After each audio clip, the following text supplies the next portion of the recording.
예, 감사합니다. 오늘 제가 여러분들하고 성탄절을 앞두고서 한 3주에 걸쳐서 성탄에 관련된 그 본문들을 좀 찾아보면서 크리스마스를 앞두고 예수 그리스도에 대해서 좀 이렇게 생각을 해보려고 합니다. 먼저 요한복음 1장 1절에서 18절에 있는 이 말씀을 좀 생각하면서 우리 예수님이 누구신가에 대해서 좀 생각을 해보려고 합니다. 그리고 또 우리에게 예수님께서 무엇을 선물해 주셨는가에 대해서 좀 생각을 해보려고 합니다. 그리고 나서 그 다음 주에는 요한복음에 있는 말씀이 아니라 누가복음 1장과 누가복음 2장 이 두 장에 걸쳐서 예수님께서 이 땅에 오시기 위해서 어떤 준비를 하고 계셨느냐, 어떤 준비를 해서 어떤 식으로 준비하셔서 또한 그 일을 진행하시고 나서 그리고 이 땅에 오셨고 그 결과가 무엇인지에 대해서 다음 주에 제가 좀 생각을 해보려고 합니다. 그리고 이제 성탄절 당일날에는 요한복음 10장에 있는 말씀을 좀 중심으로 해서요, 예수님께서 오셔서 우리에게 영생, 다시 말해서 영원한 생명을 주셨다고 했습니다. 그 영원한 생명을 주신 그 부분에 대해서 좀 우리가 생각하면서 그 영원한 생명 안에 살아가는 저와 여러분들이 어떤 은혜 속에서 살아가야 될지에 대해서 좀 생각해보는 그런 시간을 좀 가져보려고 합니다. 그래서 3주에 걸쳐서 제가 여러분들하고 이 말씀을 좀 중심으로 해서 좀 생각을 해보려고 합니다. 제가 스페인의 어느 한 감옥의 이야기를 좀 들려드리고 싶습니다. 스페인의 어떤 그 감옥이 있었는데요. 이 감옥에 종교 재판을 받은 사람들이 갇혀 있는 감옥이었다고 합니다. 그런데 이제 그 스페인의 고고학자들과 또 여러 성경 신학자들이 그 감옥을 이렇게 찾아서 방문하게 되어졌습니다. 사람들이 이 감옥에 여러 이제 그 감방을 쭉 이렇게 훑어보다가 아주 흥미로운 것을 발견했다고 해요. 그 내용이 뭐였느냐면 그 어떤 감방에 보니까 한 죄수의 유해가 거기에 널브러져 있더라는 것입니다. 오랜 시간 동안 그 유해가 그냥 방치되어 있는 그 가운데에서 그냥 쇠고랑이 발에 이렇게 걸려 있고, 그리고 뭐 정말 옷 잔에도 거의 남지 않고 그 유골도 그렇게 거의 남지 않은 그런 오랜 시간에 걸친 유해가 그 감방에 있었다고 해요. 근데 참 흥미로운 것은요, 그 벽에다가 아주 예리한 금속으로 무언가를 거칠게 그려놓은 것이 있었다고 합니다. 그것이 십자가의 모양이었다고 합니다. 그리고 그 십자가의 모양과 함께 그 주위에 에베소서 3장 18절에서 19절에 있는 그 말씀에 대한 내용들이 적혀 있었다고 해요.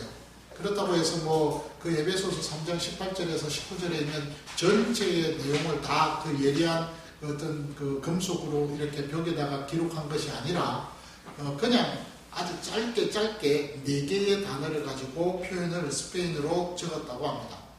그래서 그 벽에 뭐라고 적혀 있느냐면 맨 위에는 높이라고 적혀 있었습니다. 그리고 그 밑에 아래에는 깊이라고 적혀 있었다고 해요. 그리고 한쪽 옆에는 넓이라고 적혀 있었다고 합니다. 그리고 또 다른 한쪽에는요, 길이라는 단어가 적혀 있었다고 합니다. 이 4가지의 단어가 바로 에베소서 3장 18절에서 19절에 있는 그 내용의 말씀이에요. 예. 그 하나님의 그 높이와 깊이와 넓이와 그 길이를 우리가 알지 못한다 하는 그 단어 4가지가 이 벽에 기록이 되어져 있었다고 해요. 그래서 이것을 적은 이 유해, 이 장본인, 이 죄인, 종교재판을 앞두고서 얼마나 그 마음은 참 답답했을까요? 죽음을 앞두고 있는 그 가운데에서도 그는 이 4가지의 단어를 벽에다가 기록하면서 많은 생각들을 했을 거라고 생각합니다. 그 하나님의 높이, 그 하나님의 깊이, 그 하나님의 넓이와 그 사랑의 그 길이가 얼마만큼 자신에게 와닿았는가에 대해서 이 분명한 이 장본인은요, 많은 것들을 생각하지 않았을까 하는 생각을 해보게 됩니다. 그래서 하나님께서 정말 충분히 자신을 사랑하고 계신다. 하나님이 정말 나를 정말 붙들고 계신다. 이렇게 나를 온전한 사람으로 만들어주고 계신다. 내가 정말 죽음을 앞두고 있지만 죽음을 통해서 이제 하나님 앞에 나아갔을 때 그 높이와 그리고 그 깊이와 그 넓이와 또한 그 길이를 내가 분명히 체험한 자로서 하나님 앞에 담대히 나아갈 수 있다라는 그런 믿음을 가지고 아마 이 죄인은 숨을 거두지 않았을까 하는 생각을 해보게 됩니다. 오늘 이 내용의 이 예화를, 이 이야기를 제가 좀 접하면서 많은 생각을 해보게 되어졌어요. 요한복음 1장 1절부터 18절까지 나오는 이 내용의 말씀, 여러분 우리가 너무 잘 알고 있는 내용의 말씀입니다. 태초에 말씀이 계시니라 라는 이 구절을 통하여서 시작되는 이 말씀, 요한은 분명히 1장 1절부터 시작해서 전체 요한복음을 기록하면서 그에게 있어서 대명제가 무엇인지를 정확하게 많은 이 요한복음을 읽고 있는 사람들에게 전해주고 싶었다는 것입니다. 그래서 이 요한복음 1장 1절에 태초에 말씀이 계시니라는 이 서두의 이 문구를 먼저 시작하고 있었습니다. 요한이 이렇게 큰 대명제에 있어서 이 태초에 말씀이 계시니라는 이 말씀을 이렇게 선포적으로 하면서 시작하는 그 대명제는 무엇이었겠습니까? 그것은 바로 예수님이 하나님이시라는 내용입니다. 예수님이 하나님이라는, 예수님이 하나님이시라는 그 사실을 분명하게 많은 사람들에게 알려주기를 원했다는 것입니다. 그것이 요한의 대명제였습니다. 사실 여러분들이 잘 아시는 대로 이 요한복음은요, 세베대와 또 살로메의 아들이었던 이 요한이 기록했습니다. 사실 이 요한은 예수님의 이종 사촌이라고 그렇게 고고학자들은 이야기합니다. 무엇보다도 이 요한복음이 기록된 그 시대적인 배경을 보면요, 영지주의라는 이단 사상이 아주 만연되어 있는 그런 시대에 이 요한복음이 기록되어져 있다고 합니다. 그리고 무엇보다도 그리스도인들이, 다시 말해서 그리스도인이라고 부르는 이 종파의 사람들이 지금 유대의 회당에서 쫓겨난 그런 상태에 있었습니다. 그래서 그들의 정체성에 위기가 지금 직면되어 있는 그런 상황이에요. 그런 가운데에서 지금 이 바리새파가 남아있고 하는 이런 시대적인 배경 속에서 요한은요, 그들에게 지금 예수님이 하나님이시다라는 이 사실을 정말 빨리 그들에게 전하고 알리는 것이 급선무였다는 겁니다. 그래서 요한복음 1장 1절부터 시작해서 그는 계속해서 예수님이 하나님이시라는 사실을 분명하게 전해주고 있었다는 겁니다.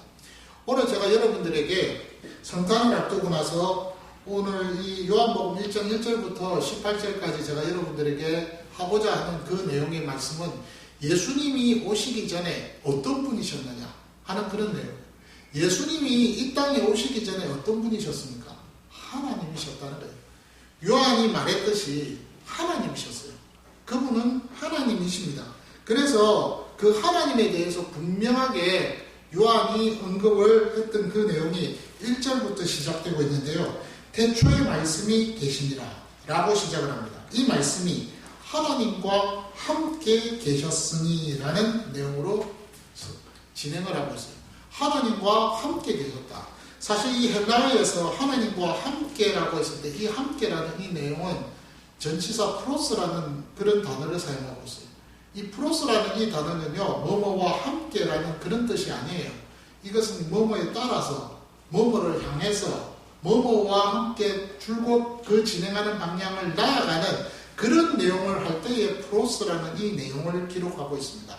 더더군다나 이 프로스라는 이 전치사의 내용은요, 어떨 때 사용하느냐면은 어떤 관계를 설명할 때 이 프로스라는 이 전치사의 헬라어 단어를 사용하고 있다고 해요. 그러니까 이 사실은 하나님과 함께 계셨다라고 했을 때 이 내용은요, 엄격하게 조밀하게 이야기를 하면 말씀이 하나님과의 관계에 있어서 뭔가를 향해서 지금 나아가고 함께 그 일에 대해서 진행하는 그 방향으로 달려나가는 그 모습을 지금 언급할 때에 이 1절에 하나님과 함께 계셨다라는 표현을 쓰고 있다는 것입니다. 그러니까 다른 말로 이야기하면 요한이 지금 우리에게 알려주려고 하는 것은 말씀이라는 그분이 하나님과 동일한 분이시라는 겁니다.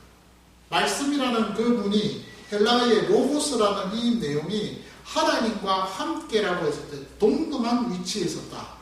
함께라고 했을 때 그 내용은 본체라는 겁니다. 동일에 가있는 같은 그런 위치에서 있었던 분이라는 그런 말입니다. 그런데 계속해서 이 말씀은 곧 하나님이라고 그렇게 설명을 하고 있습니다. 그러니까 실질적으로 로고스가 하나님이시다 이 말입니다. 예수님이 하나님이시다 이 말입니다. 그런데 헬라어 히브리어에서는요 이것이 거꾸로 되어 있습니다. 데오스와 함께 로고스다라고 되어 있습니다. 그러니까 하나님이 말씀이시다라고 되어 있습니다. 그것이 헬라어 본문의 순서입니다. 여기에 지금 본문에서는 이 말씀은 곧 하나님이라고 이렇게 되어 있잖아요. 근데 헬라어 본문에서는 그렇게 안 되어 있어요. 하나님이 곧 말씀이다 이렇게 되어 있어요. 그러니까 다른 말로 이야기하면 하나님과 말씀은 동등되었다 하나다 이 말입니다. 그리고 나서는 요한은 그가 태초에 하나님과 함께 계셨다라고 그렇게 설명을 하면서 태초라는 단어를 사용합니다. 이 태초라는 이 단어는 여러분 잘 아시는 대로 창세기 1장 1절에 보면 잘 나옵니다. 태초에 하나님이 천지를 창조하시니라 라고 되어 있습니다. 히브리어에서도 이 태초라는 단어는 앞에 나와 있습니다. 보통 여러분 문장을 기록할 때 그 문장에서 보통 어떤 내용이 있냐면 시간 부사가 나오는 경우는 거의 없습니다. 앞에 주로 주어가 나옵니다. 주어 명사가 나오지 그 앞에 문장을 시작할 때 시간 부사라든지 장소 부사라든지 아니면 어떤 상황 부사가 나오는 그런 경우가 먼저 없어요. 그런데 항상 보면 어떤 중요한 기점이 됐을 때 어떤 중요한 상황이 딱 되면 성경에서는 항상 그 중요한 단어가 아무리 주어가 아니라 할지라도 앞에 나옵니다. 그 단어 중에 하나가 바로 태초라는 이 단어입니다. 히브리어 원문에 보면 태초라는 이 단어가 먼저 앞에 나와 있습니다. 그리고 무엇보다도 영어에서도 태초라는 단어가 나와 있습니다. The beginning이라고 되어 있습니다. 그리고 성경에도 태초라는 이 단어가 나와 있습니다. 그러니까 이 태초라는 그 단어가 참 중요합니다. 이 단어는 시간이 시작됨을 이야기합니다. 다른 말로 이야기하면 시간 전의 이야기를 설명합니다. 그러니까 영원이라는 그런 개념이죠. 그러니까 태초라고 했을 때는요, 영원이라는 개념하고 이렇게 연관지어서 여러분들이 생각하시면 됩니다. 근데 오늘 본문에 보니까 그가 태초에 하나님과 함께 계셨다라고 했습니다. 영원이라는 그 개념 속에 이 로고스 하나님은 이 로고스 말씀은 하나님과 함께 계셨다고 그렇게 설명합니다. 그리고 나서는 만물이 그로 말미암아 지음바 되었다고 했어요. 창조자가 되었다 이 말입니다. 로고스가 이 만물 전체를 창조했다는 거예요. 이 만물 전체를 창조했다. 그런데 만물 전체를 창조하신 이 분이 무엇보다도 그 안에 생명이 있어서 그 생명을 사람들에게 주셨다고 했습니다. 그리고 나서는 이 생명을 통하여서 그 로고스는 사람들의 빛이 되었다고 했습니다. 그 빛이 된 그 존재가 어둠을 비췄는데 그 빛을 보는 사람들이 그 빛이 무엇인지를 알지 못했다라고 5절과 6절에서는 설명하고 있습니다. 그리고 나서는 무엇보다도 그 빛에 대해서 증언하러 온 사람이 있었는데 그 사람이 요한이라는 인물이었다는 거예요. 그 요한에 대한 이야기를 통하여서 이 요한은 빛이 아니고 빛에 대해서 증언했다라고 설명을 하면서 그러면서 그 빛에 대해서 각 사람에게 비추었지만 사람들이 그 빛을 알지 못했다고 그렇게 설명합니다. 그리고 나서 우리가 11절과 12절에 자기 땅에 오셨는데 자기 백성과 함께 이렇게 와서 함께 거했는데도 불구하고 이 백성들이 영접하지를 않았다는 거예요.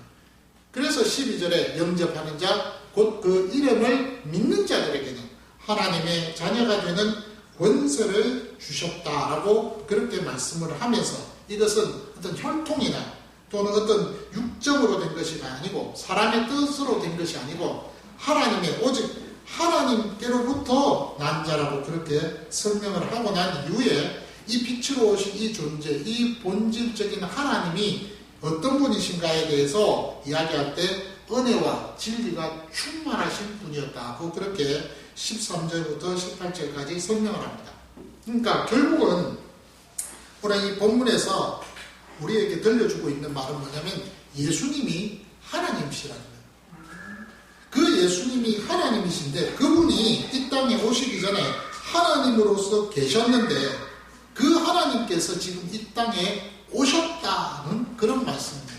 근데요, 놀라운 것은, 자, 여러분, 이 예수님을 통하여서 우리는 하나님을 알 수 있고 그 하나님을 볼 수가 있다는 거예요. 그것이 중요한 거예요. 요한복음 14장에 보니까 여러분, 기가 막힌 말입니다. 요한복음 14장에 여러분들이 잘 아시는 대로 제자들과 함께 예수님께서 이제 마지막 6월절 만찬을 이제 거행하십니다. 근데요, 그 6월절 만찬 그 좌석에서 많은 사람들에게 예수님께서 이 말 저 말 하시고 계시는데 그때 빌립이라는 제자가요, 불쑥 이런 말을 해요. 예수님, 선생님이요, 우리가요, 그 진짜 하나님을 좀 보고 싶은데 어떻게 해야 됩니까? 라고 그렇게 질문을 던졌어요. 그랬더니 예수님이 하시는 말씀이 뭐라고 이야기하시느냐면 너희가 아버지를 보기를 원하느냐? 나를 봤으면 그 아버지를 본 거나 다름없다고 그렇게 설명을 했어요. 결국은 무슨 말이냐면 예수님 그분 자체를 정확하게 알면 그 예수님이 누구신가를 너희들이 확실하게 알면 하나님이 어떤 분이신가를 분명하게 너희들이 깨닫게 되어진다 이 말입니다. 그러니까 예수님의 그 말씀을 들은 빌립은요, 그 말을 듣는 그 순간에 잘 알지를 못했어요. 이게 무슨 말이지? 그러나 나중에 예수님 다시 이제 십자가에 달려 죽으시고 부활하신 이후에 그들과 함께 시간을 보내시고 그리고 감난산에서 하늘로 올라가시는 그 이후에 그 사건을 보고 난 이후에 빌립은요, 바로 예수님이 말씀하신 이 내용이 이런 부분이었구나 하는 것을 깨닫게 됐어요. 그리고 나서는 예수님을 본 그 이후로부터 하나님의 본체가 바로 예수님이라는 것을 알게 되어졌다는 그런 말입니다. 그러니까 여러분, 실제적으로 우리가 하나님을 알기를 원하느냐고 그렇게 질문하면 예수님에 대해서 여러분들이 알면 됩니다. 그 예수님에 대해서 알 때는 어떻게 하면 되겠습니까? 하나님의 말씀인 성경을 열심히 읽어야 됩니다. 그 성경 안에서 예수님이 어떤 분이신가에 대해서 분명하게 잘 기록하고 있다는 거예요. 그래서 그 성경을 통해서 예수님을 알아가는 과정 속에서 우리는 하나님을 더 알 수 있다는 거예요. 그래서 오늘 빌립보서 2장 5절에 보니까 바울이 이런 말씀을 했습니다. 그는 근본 하나님의 본체라고 했습니다. 그 예수님이 하나님의 본체가 되신다고 했어요. 히브리서 1장 3절에서는요, 이는 하나님의 영광의 광채시요 그 본체의 형상이라고 했어요.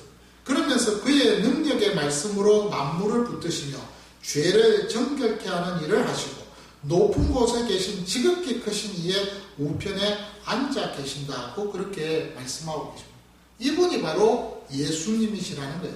그 예수님이 바로 하나님이시며 그 하나님 되신 그 예수님이 우리를 위해서 십자가에 죽기 위하여 이 땅에 오신 분이시라는 거예요.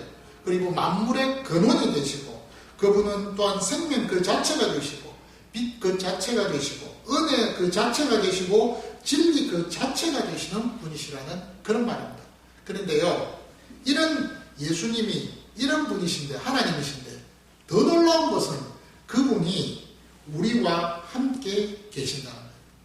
그래서 오늘 본문에 보니까 성경에 오늘 본문에서 뭐라고 이야기하느냐면 요한복음의 1장에 보니까 그분이 우리와 함께 거하신다는 그런 표현을 쓰고 있습니다. 그분이 나와 함께 거하신다는 표현을 쓰고 있습니다. 그래서 이 기가 막힌 이 표현이 얼마나 멋진 표현인지 모릅니다. 거하신다. 자, 여러분, 거한다라는 이 표현 자체, 영어에서 dwelling이라는 단어입니다. dwelling. 좀 영어 발음이 뭐 그렇게 좋지는 않지만은 dwell이라는 그 단어입니다. 거주한다. 다시 말해서 거기서 숙식하면서 머물면서 먹고 그렇게 살아가는 그러한 과정을 말할 때 거주라는 그 단어를 씁니다. 근데 오늘 여기 본문에 1장 1절에서 18절까지 요한이 지금 기록을 하면서 그 예수님이, 그 말씀이, 그 로고스가 지금 우리와 함께 있고 그분이 우리와 함께 거하기 위해서 이곳에 왔다라고 그렇게 설명을 하고 있어요. 그런데 이 말이 참 기가 막힌 말이에요. 왜냐하면 여러분 그냥 잠시 왔다가 그냥 잠시 가는 그런 내용이 아니에요. 그분이 그냥 잠시 왔다가 우리와 시간을 좀 때우고 뭐 그렇게 해서 그냥 어느 정도 좀 시간 보내고 난 이후에 아 그래요 잘 있으세요 하고 그렇게 떠나는 것이 아니에요. 마치 정치인들이 보면 유세장이라든지 어떤 뭐 그런 어떤 자신의 어떤 정치 활동을 위해서 저 어떤 뭐 시장이라든지 이런 데 가서 잠시 머물면서 그곳에서 오뎅도 먹고 아니면 설렁탕도 먹고 이러면서 시간을 잠시 보내고 나서는 그리고는 어느 정도 시간 되면 그냥 가버리잖아요. 그런 차원이 아니라는 거예요. 여기 본문에 이 예수님이 이 땅에 오셔서 우리와 거하셨다라는 그 표현은요. 우리와 함께 먹고 자고 있고 우리와 함께 생활하고 우리와 함께 모든 것들을 하셨다 이 말입니다. 그의 전생애가 우리와 함께 시간을 같이 보내셨다 이 말입니다. 거하셨다라는 그 표현이 그런 거예요. 그런데 오늘 이 예수님이 하나님이신데 하나님이신 이분이 지금 이 땅에 오셨을 때 그 목적이 뭐냐면 우리와 함께 거하기 위해서 오셨다. 우리와 함께 먹고 자고 입고 시간 같이 보내면서 우리와 함께 동고동락 하시기 위해서 이곳에 오셨다. 그분이 어떤 분이세요? 태초에 계신 그분입니다. 시간 전에 계신 그분입니다. 그런데 그분이 지금 우리와 함께 그 먹고 자고 하기 위해서 이곳에 오셨다는 거예요. 이 기가 막힌 거 아닙니까? 그런 분이시라는 거예요. 그만큼 우리를 사랑하셨다는 거예요. 그래서 요한복음 13장에 보니까 예수님께서 우리를 사랑하시는데 자기 사람을 사랑하시되 어떻게 사랑하셨다고요? 끝까지 사랑하셨다는 표현을 썼어요. 끝까지라는 표현을 썼어요. 이 끝까지라는 이 표현, 헬라어 표현은요, 그냥 시간에 있어서 어떤 멈춤이 없는 거예요. 계속 진행되어 나가는 것을 말합니다. 그러니까 굉장한 거예요. 굉장한 거예요. 예수님이 자기 사람을 사랑하셨을 때 그 사람은요, 시간에 어떤 멈춤 없이 그냥 계속해서 무한정으로 우리를 사랑하신다는 거예요. 그 사랑의 표현에 오늘 본문의 요한은 우리에게 지금 나타내어 표현하기를 뭐라고 했느냐면 the well, 우리와 함께 거하기 위해서 오셨다. 그렇게 표현해요. 그분이 그런 분이시라는 거예요.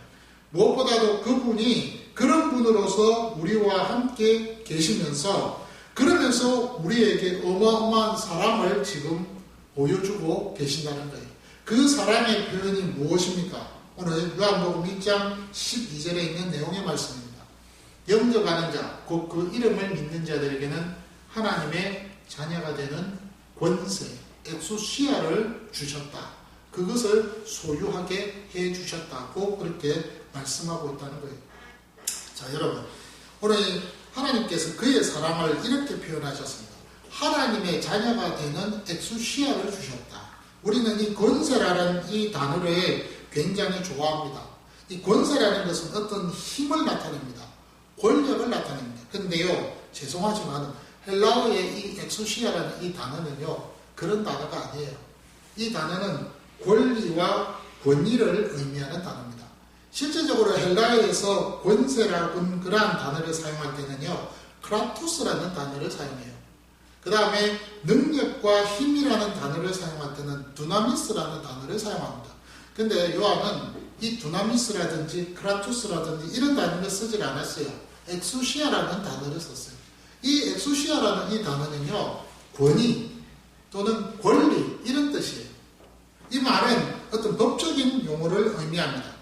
다른 말로 이야기하면 이익을 누릴 수 있도록 우리에게 어떤 법률적인 힘을 주는 것을 말하는 거예요. 그때에 이 엑소시아, 이 권리, 권위라는 이 단어를 주는 거예요. 그러니까 하나님의 그 자녀로서 우리가 그 권위를 우리가 누리면서 살아간다는 거예요. 그러니까 그 예수 그리스도의 이름을 믿는 사람, 입으로 고백하는 사람, 그래서 로마서 바울은 이야기합니다. 10장 10절에 뭐라고 이야기합니까? 그 입으로 시인하고 그 입으로 고백을 할 때 그때에 그것이 믿는 것이 된다라고 그렇게 분명하게 선포하고 있지 않습니까? 그러니까 입으로 시인하고 입으로 믿어야 돼요. 예, 나는 당신을 믿습니다. 나는 예수님 당신을 믿습니다라고 그렇게 고백하는 그때에 그 믿는 그 순간에 하나님의 자녀가 되는 엑수시아를 주신다는 거예요. 다시 말해서 하나님의 자녀로서 이 땅에서 하나님의 자녀가 누릴 수 있는 그 모든 것들을 맛보며 살아간다 이 말입니다. 자, 여러분 쉽게 설명을 좀 하면요, 이런 거예요. 한국에 시민권자가 있습니다. 우린 다 한국 시민권자예요. 근데 이 한국의 시민권자로서 요즘은요, 여러분 참 놀랍더라고요. 우리나라의 여권이 전 세계 몇인 줄 아세요? 10위 안에 듭니다. 깜짝 놀랐어요. 저희 큰딸이 하는 말이 뭐라고 이야기하느냐면, 우리의 이 대한민국 여권을 가지고 전 세계에 돌아다닐 수 있는 그 나라가 엄청 많대요. 그것이 10위권 안에 든대요. 저는 미국인 줄 알았거든요. 미국은 다 갈 수 있다고 생각했는데 미국이 다 갈 수 있는 나라가 아니더라고요. 예, 그래서 깜짝 놀랐어요. 와, 우리나라의 국위 선양에 있어서 이 나라의 힘이 이렇게 강하구나 하는 걸 느꼈습니다. 자, 그런 걸 제가 느꼈는데 제가 하고 싶은 말이 뭐냐면, 대한민국의 국민으로서 한국의 시민권, 대한민국의 시민권을 가진 내가 누릴 수 있는 권리, 그 권리가 뭘까요? 그것은 이 땅에서 모든 이 대한민국이라는 땅에서 다 누릴 수 있는 거예요. 자유뿐만 아니라 우리가 알고 있는 의료보험이라든지 등등 여러 가지가 많지 않습니까? 그런 모든 것들을 권리로서 나는 다 누릴 수가 있는 거예요. 해외에 나가서도 마찬가지예요. 해외에 나가서도 내가 어떤 불이익을 당하거나 힘든 일을 당하거나 어려운 일을 당한다 이럴 때는 대한민국 나는 국민입니다 라고 했을 때는 그곳에 체류하고 있는 대사관의 직원들이 와서 그 대한민국 국민을 어떻게 할까요? 보호하는 거죠. 제가 어떤 영화를 보니까 그 영화에서 아프리카에서 아주 큰 대혼란이 일어나서 폭동이 일어나서 그래서 쿠데타가 일어난 가운데에서 그곳에서 거주했던 그 우리나라 한국 시민 체류자들이 결국에는 이제 탈출해서 우리나라로 돌아오는 그 과정 그 과정을 이렇게 그린 영화인데요. 그때 보니까 대한민국 그 국민이라는 그 어떤 시민권을 갖고 있으니까 그 권리가 막강하더라는 거죠. 그래서 돌아오는 거예요. 그때 말하는 그 권리, 그것이 엑수시아라는 표현입니다. 엑수시아. 그러니까 저와 여러분들이 하나님의 자녀가 된 이 권리를 갖게 된 거예요. 근데 놀라운 것은 이 권위가, 이 힘이 여러분 어디서 우리가 그 권리를 지금 누리면서 살아가고 있느냐면 이 땅이라는 거예요. 대한민국의 국민은요, 대한민국 국민 이 영토 안에서 그 권리를 누리고 있습니다. 그리고 그 국민으로서 영토를 벗어나서 살아갈 때는요, 그 권리를 어떻게 합니까? 누릴 수도 있고 못 누릴 수도 있는 거예요. 그렇죠? 그런데 여기에 하나님의 자녀가 되는 권세라고 했을 때 이 엑수시아는요, 이 땅에서도 그것이 다 누릴 수 있는 거예요. 완전히 누릴 수 있는 거예요. 어떤 때는 어떤 영역의 어떤 부분에서는 누릴 수 있고 어떤 부분에서는 영역에서는 못 누린다가 아니라는 거예요. 하나님의 자녀가 되는 그 모든 엑수시아를 우리에게 주셨다고 했을 때는 이 땅에서도 누릴 수 있고 어디서든지 누릴 수 있고 하나님 나라에 가서도 누릴 수 있는 것, 그것이 하나님의 자녀가 되는 권세, 엑수시아라는 거예요. 그것을 하나님의 사랑으로 우리에게 주셨다는 거예요. 그것이 굉장한 겁니다. 굉장한 거예요. 저는 그 부분을 생각을 해요. 제가 옛날에는 이 부분을 잘 몰랐어요. 하나님의 자녀가 되는 권세라고 했을 때 이 엑수시아는요, 우리는 그냥 막연하게 그래, 그 자녀 맞아, 나는 하나님의 자녀야, 하나님의 자녀로서 내가 이 땅에서 살아가지. 근데요, 자녀로 살아간다는 것이 뭘까요? 사랑하고 희생하고 그것만 있을까요? 아니에요. 저는 여러분들과 제가 이 땅을 살아가면서 누릴 수 있는 것들은요, 다 누릴 수 있는 거예요. 건강도 누릴 수 있고요, 마음껏 돈도 벌 수 있고요, 여러분 마음껏 우리가 즐겁게 살아갈 수 있고요, 재밌게 살아갈 수 있고요, 모든 것들, 이 땅에서 우리가 누릴 수 있는 모든 것들은 다 하나님의 자녀로서 우리가 엑수시아를 받았기 때문에 누릴 수 있는 겁니다. 그거 없으면 어떻게 누릴 수 있는 거예요? 아니라는 거예요. 그렇잖아요. 그래서 이 하나님의 자녀의 엑수시아라는 이 말 자체가 그래서 참 기가 막히고 멋진 말이더라고요. 복음이에요, 복음. 아, 하나님의 자녀가 되는 엑수시아가 있구나, 나에게. 이 땅에서 많은 것들을 나는 누리고 있구나라는 것을 알게 되더라는 거죠. 썩을 것을 썩지 아니할 것으로, 욕된 것을 귀한 것으로, 예? 이 고린도전서 15장에 있는 그 말씀처럼 말입니다. 바울은요, 그 부분을 알게 됐던, 깨달은 거예요. 아, 그렇구나. 이 땅을 살아가면서 나 자신이 정말 썩어지고 없어지고 부패하고 다 이 육신은 썩어지고 없어질 거잖아요. 그런데 그 모든 것들을 하나님의 자녀의 엑수시아가 있기 때문에 내가 누리고 맛보고 씹는 것들은 다 뭐예요? 영원한 것으로, 생명의 것으로 다 바뀌는 이런 놀라운 은혜를 맛보게 되더라는 거죠. 그래서 참 이 말씀이 기가 막히더라고요. 하나님의 자녀가 되는 권세, 엑수시아. 이 권세를 우리에게 하나님이 주셨어요. 그의 사랑으로 인해서.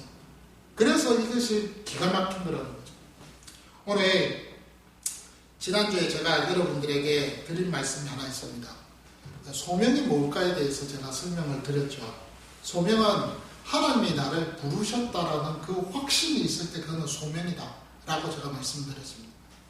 저와 여러분들이 목사로 부름을 받았을 때 소명도 중요하지만 하나님께서 여러분들은 너는 내 것이라고, 너는 내 자녀라고, 너는 나와 함께 살아갈 존재라고 영원전 당신의 그 기쁘신 뜻 안에서 저와 여러분들을 부르셨을 때 그 부름에 대해서 여러분들이 응답하는 그 응답 소명입니다. 근데요, 그 소명, 그 부르심에 대해서 우리가 매일매일 확인하면서 살아가는 것이 중요하다고 했습니다. 필요하다고 했습니다. 매 순간순간마다 저와 여러분들이 하나님이 나를 부르셨어. 하나님이 나를 부르시고 하나님이 나를 선택하셨어. 하나님이 나의 아버지가 되시고 하나님이 나를 언제나 지켜보고 계신다는 그 분명한 소명에 대한 그 확인 작업들을 매 순간순간 할 때, 그때 그 상황 속에서 우리는요, 그리스도인이라는 정체성을 잊어버릴 수가 없어요. 항상 그것을 기억하면서 살아가는 겁니다. 그리스도인이라는 그 분명한 정체성 속에서 우리에게 하나님 주신 사명이 무엇인지를 깨닫게 되고요. 그래서 그 사명을 감당하는 거라고 제가 말씀을 드렸잖아요. 그런데 여러분, 그 부르신 하나님이, 나를 부르신 하나님이 지금 이 땅에 오셔서 나를 위해서 죽으셨어요. 근데 그분이 누구시냐? 하나님이세요. 그 하나님이 정말로 나를 엄청나게 사랑하신다는 거예요. 그 사랑의 결과, 그 표현이 뭐냐? 너는 내 것이라고 하나님의 자녀 삼아 주셨어요. 그리고는 그 하나님의 자녀 삼아 주신 그것으로 인해서 거기서 끝난 것이 아니라 이 땅에서 그 권리를 누릴 수 있도록 모든 것들을 다 허용해 주셨어요. 허락해 주셨어요. 그래서 이 땅에서 그 권리를 내 마음껏 누리면서 살아갈 수 있게끔 하나님은 나에게 모든 것들을 베풀어 주셨다는 거예요. 그래서 여러분, 그 스페인의 그 감옥에 있는 그 죄수도 사실은 죄수가 아니겠죠. 종교재판을 받으면서 억울하게 죽어간 사람이겠죠. 그 사람도 에베소서 3장 18절에서 19절에 있는 그 말씀, 그 하나님의 사랑의 그 높이와 깊이와 넓이와 그 길이가 무엇인지, 그것을 진정 깨달았기 때문에 그는 그 목숨, 자신의 목숨을 그냥 정말 쉽게 내놓지 않았을까, 그런 생각을 해보게 됩니다.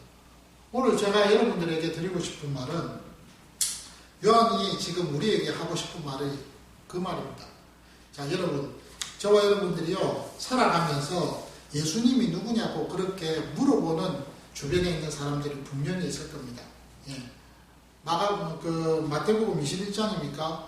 예루살렘이 예수님이 예루살렘에 이제 들어가실 때 어린 날개 타고 들어가셨잖아요. 그 들어갈 때 막 주변에 있는 사람들이 환호합니다. 호산나 다윗의 자손이여 하면서 그렇게 환호하면서 그렇게 좋아하는 그 가운데에서 그 모습을 보고 종려가지를 막 흔들면서 좋아하는 그 모습을 보고 주변에 있는 사람들 몇몇 사람들이 뭐라고 예수님을 가리켜서 이야기했습니까? 저 사람이 누구냐? 저 사람이 누구냐라고 분명히 이야기했어요. 그럴 때 그 사람이 누구냐라고 했을 때 그 질문이 우리에게도 던져질 수 있다는 거예요. 우리에게도. 당신이 믿는 예수가 누굽니까? 당신이 믿고 있는 하나님이 누구시냐고 여러분들에게 누군가가 질문을 한다면 여러분들이 어떻게 대답을 하실 수 있겠습니까? 여러분들이 제일 처음에 만났던 그 그리스도 예수를 여러분들이 떠올리셔야 되지 않을까요? 그러면서 그분이 나를 이렇게 사랑하셨다는 것을 여러분들 스스로가 마음에 그것을 생각하면서 그것을 마음에 느끼면서 그 사람에게 뭔가를 대답을 하려고 그렇게 애를 쓰지 않을까요? 저는요 이 말씀을 묵상하면서 그런 생각을 해보세요. 언젠가는 누군가가 나에게 당신이 믿는 예수가 누구냐고. 아니요. 지금 이 순간에 제가 한번 그런 경험을 했어요. 우리 직장에서 제가 일을 하는데 누군가가 저한테 그런 말을 하더라고요. 아니 당신이 그 목사고 당신이 열심히 이렇게 나와서요 삶의 현장에서 돈을 벌고 일을 하는데 그럼 좋다 이거예요. 그런 당신 앞에 당신이 믿는 그 하나님이 누구냐고. 그 당신이 말하고 있는 그 예수라는 사람이 누구냐고. 내가 어릴 때 내가 교회를 다녔을 때 나는 그 예수에 대해서 들어본 적이 있다면서 저한테 그런 질문을 해요. 그래서 제가 대답을 했습니다. 그 예수님은 당신을 사랑하는 분이라고. 그리고 당신을 위해서 십자가에 죽으셔서 죄를 용서해 주신 메시아라고, 구주라고. 그러면서 동시에 하나님이시라고. 마지막으로 하나님이로서 당신을 정말로 사랑하신다고. 그렇게 제가 원론적이지만은 그런 원론적인 그런 이야기를 그분에게 해주었어요. 근데요, 재밌는 것은 그 이야기를 들은 이분이 그날 이후로부터 저한테 그렇게 농담 삼아 이야기 안 해요. 그리고 무슨 제가 이런 성경 이야기를 한다든지 교회 이야기를 하면요, 묵묵히 들어요. 그래서 그게 참 좋은 변화라고 저는 생각을 합니다. 오늘 저와 여러분들이 이 땅을 살아가면서 저는 그래요. 여러분들이 하나님께 부름받은 자라는 것을 기억하시고요. 그 하나님의 부름받은 자로서 하나님이 저와 여러분들을 엄청 사랑하셨다는 것. 그 사랑의 결과로 하나님의 자녀가 됐다는 사실을 기억하십시오.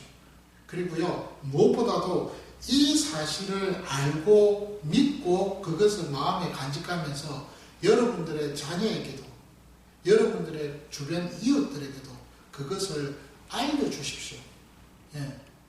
저희 교회가 하나님의 사랑이 하나님의 소원이 사랑으로 이루어져가는 거룩한 3대 언약 공동체라는 표가 영원한 표가 하나 있습니다. 저희는요 가정이 중심이 되잖아요. 아내와 남편이 중심이 되잖아요. 그리고 자녀들의 믿음 안에서 양육하려고 하는 그 바람을 갖고 있잖아요. 남편과 아내가 아니더라도 한쪽이라도 열정적으로 하나님 앞에서 이 소원을 가지고 우리가 달려나가고 있지 않습니까? 그렇기 때문에 오늘 이 말씀을 마음에 새기고서 정말 우리 자신들이 하나님이 주신 놀라운 은혜들을 우리가 만끽하면서 이 한 주간도 주와 함께 동행하는 우리 모두가 되시기를 주의 이름으로 축원합니다. 감사합니다.